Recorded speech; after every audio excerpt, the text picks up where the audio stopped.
Hey everyone, I'm Tila with Deep English and I'm really excited for our lesson today.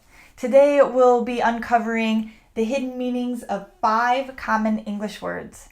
So these are important lessons because when we can learn the hidden meanings of common English words, we gain a deeper understanding of the English language, but we also gain a deeper understanding of what we're actually saying when we speak English. And I think that's really important. Not only is it important, but it's also really fun to take a look at a word's history and how it can change over time. Okay, so let's get started. We'll jump right in. Word number 1 is emotion. Emotion. And emotion is a feeling. So an emotion is something like sadness, happiness, joy, grief, anger. You get the point. Emotion. Emotion could be used in a sentence like, during the movie, I got really emotional when the dog died. Or, I felt really emotional when I saw my younger sister graduating. Or something like, I had a surge of emotion when I saw how beautiful the sunrise was. So emotion. Okay, so now let's look at the hidden meaning of the word emotion. This is where things get interesting. So the word emotion comes from the Latin word emovere, and it originally meant to move out. Just to move out. I think this is so interesting because science now tells us that emotions are actually energy in motion. And so it makes sense that originally emotion or emovere meant to move out. So this hidden meaning reminds us of just how important it is to express our emotions and allow that energy to move out. All right, so let's move on to our second word. Our second word is aggression. Aggression. So aggression means to act in a hostile or even violent way. So to be aggressive might be to go towards something in a way that seems dangerous or violent. We might use the word aggression in a sentence like, his aggression was okay on the football field, but it wasn't okay in the classroom. Or, I was frightened by the way that she was aggressively brushing my hair. It hurt. So aggression. Now let's look at the hidden meaning of the word aggression. So the word aggression comes from the Latin aggredi, and it simply meant to move towards something without fear or hesitation. So I like this one because I think we actually need a bit of aggression in our lives, especially if we're learning a new language. We have to have the ability to move toward our goal without fear or without hesitation. So having a bit of aggression can be a really good thing because it gives us the energy to accomplish things. So aggression doesn't have to be bad. It can be good. All right, let's move on. Word number 3 is nice. Nice. So the word nice means to be kind or to be pleasant. We might use the word nice in a sentence like, she was so nice, I loved having her as a teacher. Or, the sun is shining today, it's a really nice day. So nice. Now let's look at the origin of the word nice. So the word nice comes from the Latin word necius, and originally it meant ignorant or foolish or even stupid. I find this one actually hilarious because it's so different from the way that we understand the word nice today. So it's actually really opposite.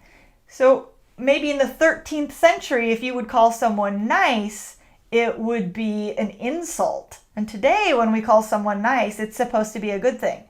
But really, to be honest, I never really liked being called nice. I feel like there are better compliments and there are more specific compliments. So maybe instead of calling someone nice, you could call them kind, or you could call them compassionate or big-hearted. So I like this one because it reminds me to look for a word that is a little more lively than the word nice when I'm trying to compliment someone. All right, let's move on to our fourth word, and it is apocalypse. Apocalypse. So apocalypse refers to the end of the world, usually in a really destructive way.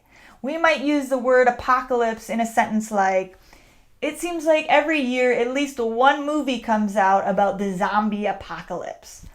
Or something like, she was crying so hard you'd think she had just experienced the apocalypse. Or many religions write about or have written about an impending apocalypse. So, apocalypse. So now let's take a look at the hidden meaning of apocalypse. So the word apocalypse actually came from the word apocalypsis, and it was a Greek word. Originally, it meant to reveal. So it had nothing to do with the end of the world. It was about a great unveiling or revealing. And so all of these religious texts that talk about the apocalypse, what if they were actually talking about a new chapter or revealing something new?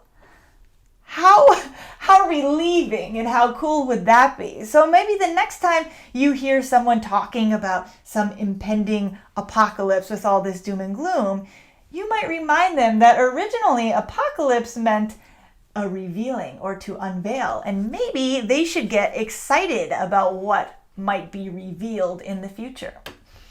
Okay, let's move on to our fifth and final word. Our word is enthusiasm. Enthusiasm. This is one of my favorite words. I love it. So enthusiasm really just means to have an intense interest or passion about something or in something, to be really excited about something. We might use the word enthusiasm in a sentence like, I could tell he had a lot of enthusiasm about English because he paid so much attention in class. Or, she was so enthusiastic about going on the bike ride, I knew that in the future, bike riding would be a new hobby for her. So, enthusiasm. Now, let's take a look at the hidden meaning of the word enthusiasm. The word enthusiasm comes from the Greek word enthusiasmos, and it meant to be infused with the divine. How interesting. So when someone had a lot of enthusiasm or excitement about something, it really meant that they were possessed by a god or infused with the divine. So Socrates used to say that when a poet was writing beautiful poetry, that they had enthusiasm, meaning that they were basically possessed by the divine or a god. So again, I think this one teaches us a little bit about our own lives, because when I think about what I have enthusiasm about, it does fill me with this feeling of a connection to something greater than myself.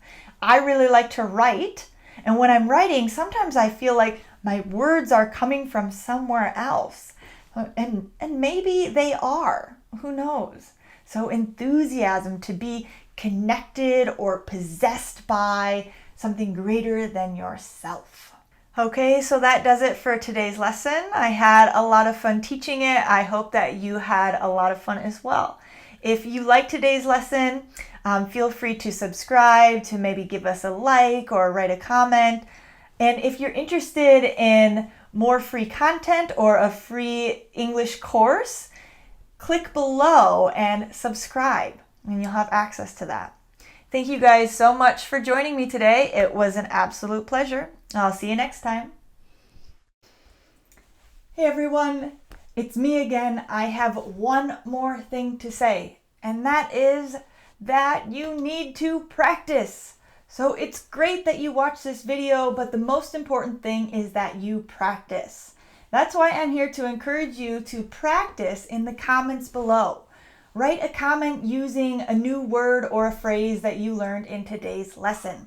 I'm excited to read through the comments to see what you all have learned. Practice, practice, practice in the comments below.